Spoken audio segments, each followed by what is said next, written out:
Halo semuanya, balik lagi di meja kantor dan kali ini kita bakal bahas lagi One Out Season kedua chapter 166. Tapi untuk teman-teman yang belum subscribe, monggo di subscribe terlebih dahulu. Dan untuk teman-teman yang suka dengan kaos anime atau aksesoris anime lainnya, bisa klik link pembeliannya di deskripsi ya. Oke, chapter kali ini berjudul Into One. Di awal chapter kita diperlihatkan John yang berhasil memukul lemparan dari pitcher Mariners dan mendapatkan home run dari pukulan itu. Hasilnya dari pukulan itu 2 poin tercipta untuk Lycons. Mereka berhasil merusak keseimbangan pertandingan yang berlangsung hingga babak ke-7 ini dengan skor 0-0 dan sekarang mereka menciptakan 2 poin. Tapi hanya dengan 2 poin itu Brooklyn berpikir kalau itu bukan apa-apa. Dan dia yakin kalau pertandingan baru saja dimulai. Dia pun merencanakan sesuatu. Dan dia yakin kalau dia bisa memukul lemparan berikutnya. Setelah itu Brooklyn pun bersiap-siap di kotak pemukul. Takahashi langsung mengambil ancang-ancang dan lemparannya pun dilesatkan. Bola mengarah lurus dan Brooklyn menganggap kalau itu adalah lemparan yang mudah. Dan benar saja Brooklyn mampu memukul lemparan Takahashi itu. Tapi sayang sekali itu terlalu pendek dan langsung bisa ditangkap oleh pemain tengah Lycons. Setelah itu lemparan Takahashi pun dilanjutkan. Kali ini Kitaoji berhasil memukul lemparan itu. Tapi sayang sekali pukulannya itu langsung mengarah ke shortstop dan membuat Kitaoji out. Bahkan sampai akhir pertandingan, barisan pemukul Mariners tidak bisa memukul dengan benar. Dan pitcher Mariners hanya kehilangan skor saat John yang memukul. Pada akhirnya, pertandingan kedua antara Lycons melawan Mariners pun dimenangkan oleh Lycons dengan skor 2-0. Setelah itu terlihat Takami sedang merenung dan terlihat depresi karena mereka tidak bisa memukul dengan benar. Tapi Brooklyn yang masih percaya diri itu berkata, "Jangan khawatir tentang itu, kita hanya tidak beruntung hari ini. Pertandingan ketiga besok akan diadakan di kandang kita sendiri, yang berarti hari ini mereka menang hanya karena mereka bermain di kandang saja. Dan besok pasti pertandingan akan memihak kita saat bermain di kandang sendiri." Keesokan harinya pertandingan ketiga antara Lycons dan Mariners pun dimulai. Kali ini mereka akan bertanding di Stadion Mariners. Tapi bahkan sampai sekarang Mariners belum bisa memukul dengan benar.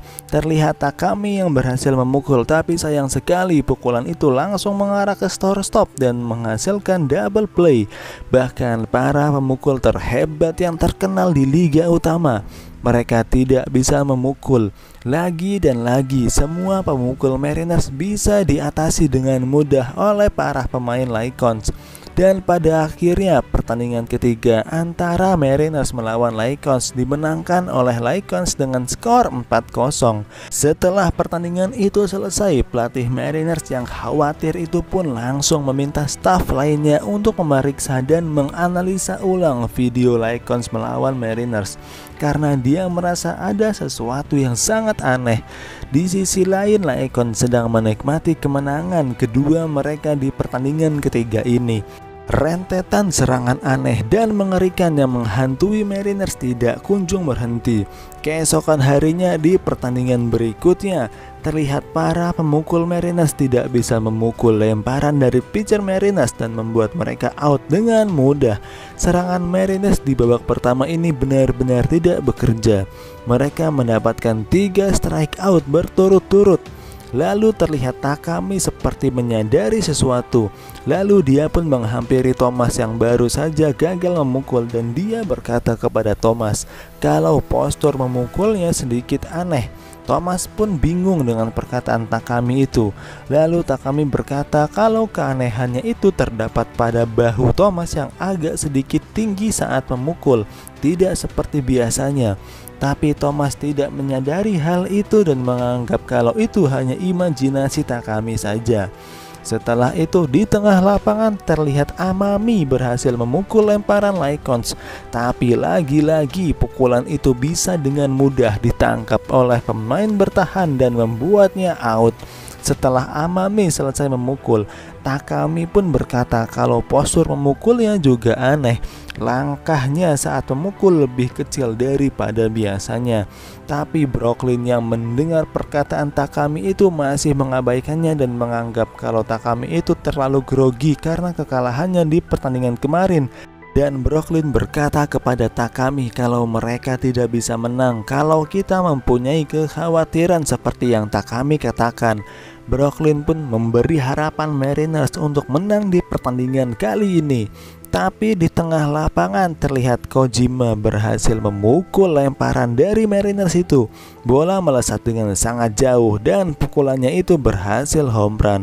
Lagi dan lagi, sekali lagi Lycons yang membuat skor pertama di pertandingan kali ini dan mereka memimpin pertandingan.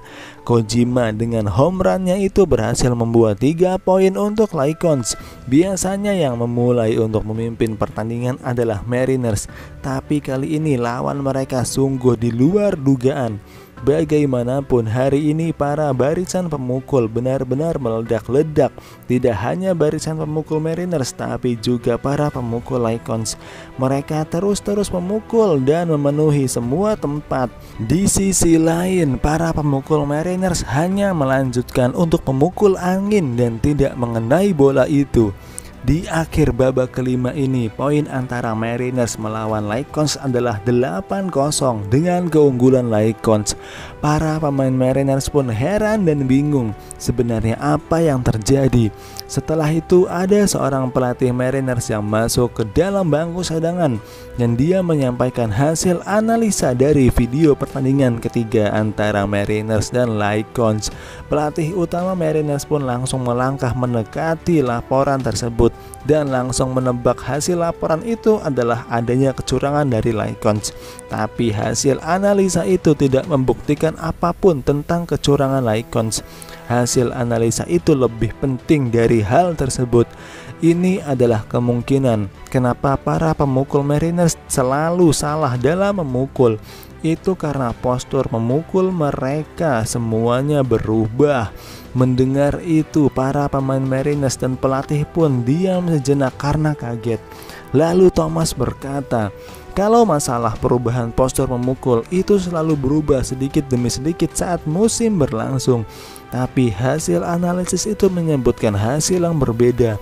Jika dibandingkan dengan pertandingan pertama melawan Lycons di mana kalian mendapatkan 36 poin dari Tokuchi, itu terlihat semua postur memukul para pemain Mariners berubah dengan sangat dramatis. Semua orang pun terkejut mendengar hal itu. Laporan analisa video itu sangat panjang, tapi intinya dengan menukar 36 poin yang mereka ciptakan, itu menghasilkan bentuk pukulan yang berbelok karena kalian terus-menerus memukul lemparan Tokuchi. Dengan kata lain, kebiasaan memukul atau postur memukul kalian yang sudah dilatih sekian lama berubah karena kalian sudah terbiasa memukul lemparan Tokuchi, sehingga saat memukul lemparan dalam bentuk lain, kalian akan kesulitan. Para pemain Mariners dan pelatih pun terkejut dengan hal itu. Di sisi lain, Tokuchi yang sedang duduk santai di bangku cadangan itu pun hanya tersenyum tipis melihat reaksi para pemain Mariners itu. Chapter 166 pun selesai. Dan inilah review dari One Out season kedua chapter 166. Untuk teman-teman yang belum subscribe, monggo subscribe terlebih dahulu dan jangan lupa di like dan share videonya. Untuk teman-teman yang suka dengan kaos anime atau aksesoris anime lainnya, bisa klik link pembeliannya di deskripsi ya. Terima kasih sudah menonton dan bye-bye.